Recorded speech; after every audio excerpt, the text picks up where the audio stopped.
Satgas sudah mengeluarkan surat edaran bahwa untuk kegiatan keramaian itu wajib dosis ketiga. Jadi dikaitkan dengan izin keramaian. Pemerintah rencanakan vaksin booster syarat perjalanan dan masuk mal.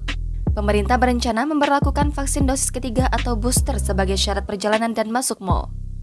Hal tersebut disampaikan oleh Menteri Koordinator Bidang Perekonomian Airlangga Hartarto dalam konferensi pers terkait rapat terbatas evaluasi PPKM di Jakarta pada Senin 4 Juli 2022.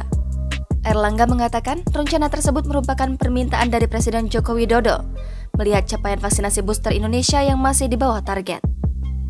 Jadi tadi arahan Bapak Presiden untuk di airport juga disiapkan untuk vaksinasi dosis ketiga. Syarat masuk mal dan tempat keramaian.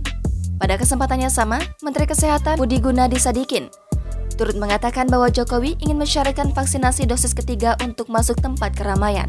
Syarat vaksinasi dosis ketiga ini dinilai sebagai salah satu strategi yang tepat mendongkrak tingkat vaksinasi. Pasalnya, sebelumnya strategi serupa pernah berhasil meningkatkan tingkat vaksinasi dosis kedua.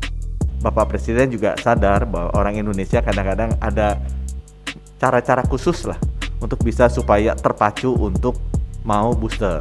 Sama seperti dulu kan, mau divaksinasi orang tua susah sekali.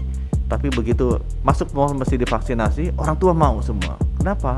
Karena ternyata orang tua senang antar cucunya ke mall. Ya, orang Indonesia kan perlu hal-hal pendekatan sosial yang inovatif seperti itu. Jadi mungkin arahan beliau coba dicari pendekatan sosial yang inovatif agar masyarakat Indonesia itu jadi semangat di booster kembali. Terima kasih. Pengetatan penggunaan Peduli Lindungi. Selain vaksin booster, sebagai syarat perjalanan dan masuk tempat keramaian, Jokowi juga mengingatkan untuk memperketat penggunaan aplikasi Peduli Lindungi di sejumlah tempat.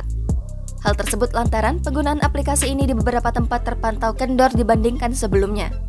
Kemudian yang berikut juga tadi Bapak Presiden mengingatkan bahwa aplikasi Peduli Lindungi untuk di berbagai tempat untuk terus diperketat. Jadi tidak boleh kendor. Karena beberapa tempat termonitor agak kendor.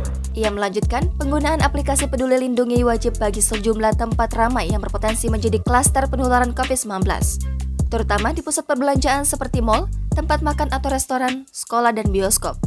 Vaksinasi booster masih rendah.